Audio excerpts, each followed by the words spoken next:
इससे पहले की जो अपनी क्लास थी उसके अंदर अपन ने पढ़ा था एक तो ब्लड और ब्लड वेसल, यानी रक्त और रक्त वाहिनी अपन ने पढ़ ली थी। अब परिसंचरण घटक का जो तीसरा पार्ट आता है वो है हृदय।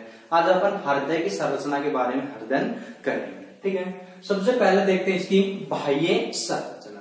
बाह्य संरचना में सबसे देखते हैं जो हृदय है वो बाहर से देखने पर एक बंद मुट्ठी के समान संरचना में दिखाई देता है। ठीक है, तो बात करें इसकी उत्पत्ति, यानी उत्पत्ति कैसे होती है। उत्पत्ति है हृदय की वो होती है मेसोडर्म के द्वारा।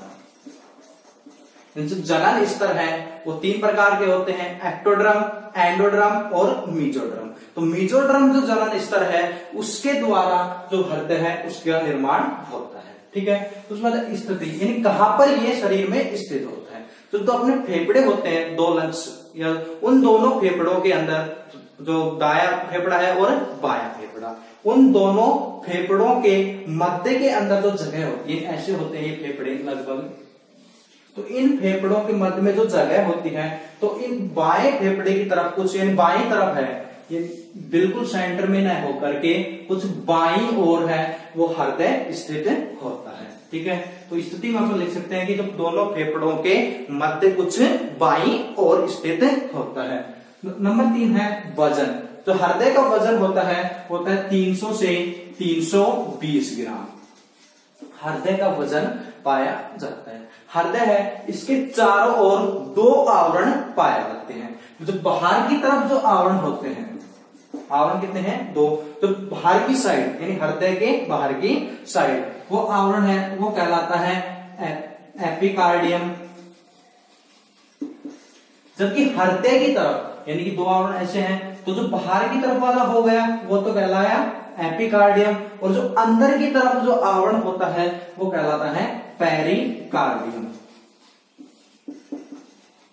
इन दोनों आवरण के मतलब माने कि ये हो गया एपिकार्डियम और ये वाला हो गया पेरिकार्डियम। इन दोनों आवरणों के मध्य में एक द्रव भरा रहता है, लसलसा द्रव भरा रहता है, और उस लसलसे द्रव को कहा जाता है पेरिकार्डियम फ्लूइड। पेरिकार्डियम फ्लूइड या परिहृदय तरल इसको बोला जाता है। इस परिहृदय तरल का क्या कार्य होता है, जो हृदय संकुचित होता है और विकुंचित होता है। तो ये संकुचित और विकुंचित होने पर जो हृदय है इसके चारों ओर जो ऊतक होते हैं उनसे घर्षण कम करने का जो कार्य है वो किया जाता है परिहृदय तरल के द्वारा। कह सकते हैं कि हृदय को घर्षण से बचाता है। साथ ही जो अपना हृदय है इसको नम बनाए रखने का कार्य भी करता है। अब बात करें जो हृदय भित्ति है वो भी 3 स्तरों से मिलकर के बनी हुई होती है। ठीक है, तो सबसे बाहर की तरफ जो स्तर होता है वो कहलाता है एपिकार्डियम, जबकि मध्य में जो स्तर होता है वो कहलाता है मेसोकार्डियम, जबकि सबसे अंदर की तरफ जो स्तर होता है वो कहलाता है एंडोकार्डियम। इन तीनों स्तरों से मिलकर के इनकी जो दीवारें होती हैं उन या भित्ति है उनका निर्माण होता है। ठीक है, उसके बाद देखते हैं अपन जो हृदय की आंतरिक संरचना, जो अंदर से इसकी बनावट कैसे होती है। यहां तक तो थी, तो बाह्य संरचना बाहर से देखने पर ये कैसे दिखाई देता है। ठीक है, आंतरिक संरचना के अंदर क्या देखना, तो मनुष्य का जो हृदय होता है वो 4 कोष्ठों से मिलकर के बना होता है। ठीक है, एक कोष्ठ ये होता है, एक ये वाला, और एक कोष्ठ ये, और एक ये होता है। ठीक है, ऊपर के जो 2 कोष्ठ होते हैं वो तो कहलाते हैं ओराइकल या आलिंद इसको बोलते हैं। ठीक है, जबकि नीचे के वाले जो 2 कोष्ठ होते हैं ये और ये कहलाते हैं वेंट्रिकल या निलय इनको बोलते हैं।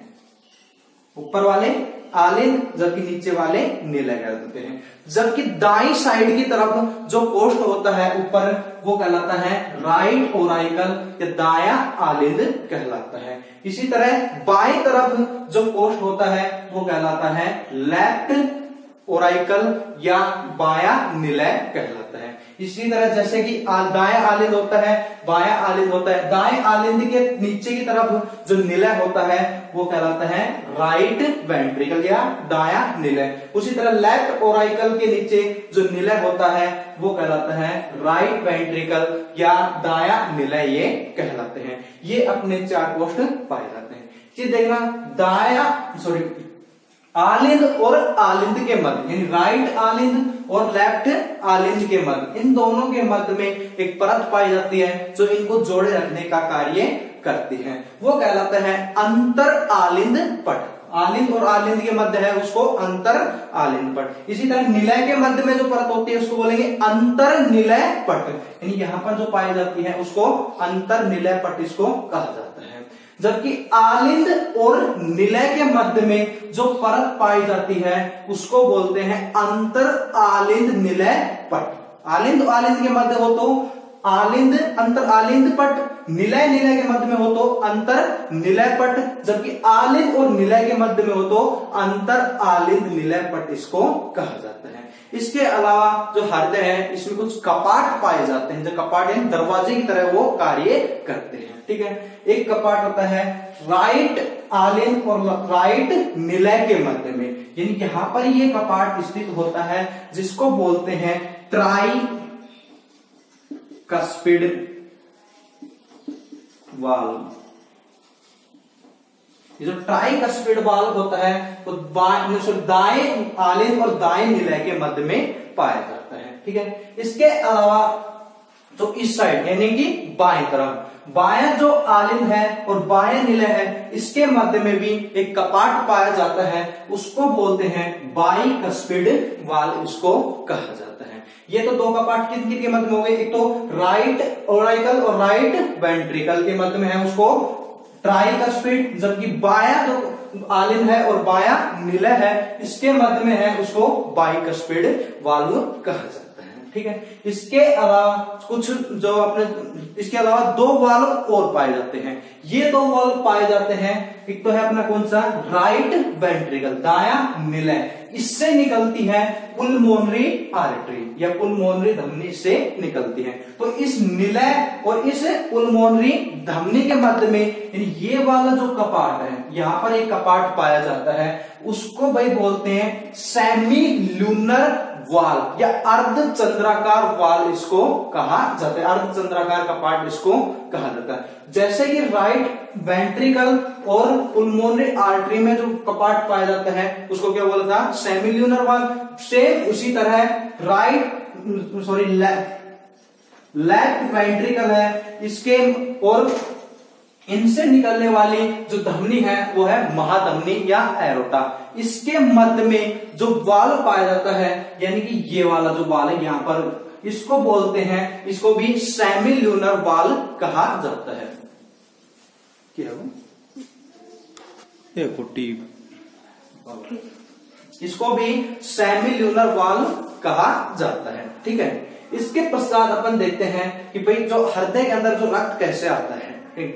एक जो अपने पास है, यहां से आपको दो वाहिनियां दिखाई दे रही हैं और यहां पर भी दो वाहिनियां दिखाई दे रही हैं। ठीक है, ये कहलाती हैं पुल्मोनरी वेना केव या पुल्मोनरी सिराए, इनको कहा जाता है। ये पुल्मोनरी जो सिराए हैं ये फेफड़ों से ऑक्सीजन युक्त रक्त लेकर आती हैं। ये लेकर आती है लेफ्ट लंग से, यानी जो अपना बायां जो फेफड़ा है वहां से लेकर आती है, जबकि ये वाली है ये राइट लंग से दायां जो फेफड़ा है उससे लेकर आती है। और ये दोनों की दोनों सिराएं जो अपना लेफ्ट ओराइकल है जो बायां आलिंद है इसके अंदर रक्त डाल देती है। ये इसके अंदर और ये इसके बिल्कुल पीछे से आती है, ना कि ये इसके अंदर डाल दी है, बिल्कुल इससे पीछे की तरफ से आकर के लेफ्ट ओराइकल है उसके अंदर जो ऑक्सीजन युक्त रक्त है उसको डालती है। उसी तरह जो इंफीरियर वेना केव निम्न महाशिरा और सुपीरियर वेना केव उग्र महाशिरा, ये शरीर के विभिन्न भागों से रक्त को लेकर आती है। ये जो रक्त है CO2 युक्त रक्त या अशुद्ध रक्त होता है, ये इसको राइट ओराइकल जो दायां आलिंद होता है इसके अंदर ला करके डालती है। ठीक है। ये तो थी अपनी भाई क्या किसके अंदर ये जो आलिंद है उनके अंदर रक्त कैसे आता है। अब बात है निलय के अंदर। अब आलिंद से रक्त आता है निलय के अंदर, निलय से अब रक्त सप्लाई किया जाता है बॉडी के अंदर। तो बॉडी के अंदर कैसे अब ये जो राइट साइड में है वो तो रक्त कैसा है, अशुद्ध रक्त है, जबकि लेफ्ट साइड में कैसा है, शुद्ध रक्त रहता है। अब जो बाएं आलिंद है इससे रक्त आता है बाएं निलय के अंदर। अब इस निलय से जो निकलती है भाई एरोटा महाधमनी निकलती है। अब ये इस बाएं निलय से जो एरोटा महाधमनी है ये रक्त ऑक्सीजन युक्त रक्त को शरीर के विभिन्न भागों तक सप्लाई करने का कार्य करती है। ठीक है। वैसे ही जो राइट वेंट्रिकल जो दायां जो निलय है इससे निकलती है फुफ्फुस कार्डियक पुल्मोनरी ट्रंक इसको बोलते हैं। ये आगे जाकर के भाई दो भागों के अंदर विभाजित हो जाती है। एक तो जाती है लेफ्ट लंग्स की ओर, एक जाती है राइट लंग्स की ओर, जिसको दोनों ये दो शाखाओं के अंदर विभाजित हो जाती है। इसको वो कहा जाता है पुल्मोनरी आर्टरी कहा जाता है। ये इस अशुद्ध रक्त को फेफड़ों तक पहुंचाने का कार्य करती है। वहां से CO2 और O2 का आपस में आदान प्रदान होता है। ठीक है। ये तो थी कि किसकी बात थी भाई अपने को एरोटा महाधमनी शरीर के अंदर शुद्ध रक्त को पहुंचा रही है, जबकि पुल्मोनरी आर्टरी जो पुल्मोनरी धमनी है ये CO2 युक्त रक्त को राइट वेंट्रिकल से फेफड़ों तक पहुंचाने का कार्य करती है। तो अब जो अपना हृदय है ये भी कार्य करता है। ये इसको कार्य करने के लिए इसको भाई ऑक्सीजन की आवश्यकता होगी और ऑक्सीजन है वो ब्लड के द्वारा सप्लाई किया जाता है। तो इसको भी रक्त इस जो हृदय इसको भी रक्त का सप्लाई किया जाता है। इस हृदय को जो रक्त की सप्लाई है वो करती है कोरोनरी धमनी, कोरोनरी आर्टरी या जो कोरोनरी धमनी है वो हृदय से ही निकलकर हृदय को रक्त सप्लाई करने का कार्य करती है। ठीक है। इसके अलावा अब जो O2 युक्त रक्त जा रहा है तो CO2 भी बनेगी, वापसी क्रिया वहां पर भी होगी। अब CO2 युक्त रक्त है उसको हृदय से और हृदय में ही लाने का यानी कि इसकी ऊतकों से लाती है और डालने का जो कार्य किसमें किया जाता है, राइट कोराइकल के अंदर डालने का कार्य किया जाता है। तो जो एक तो हृदय सिरा और कोरोनरी साइकस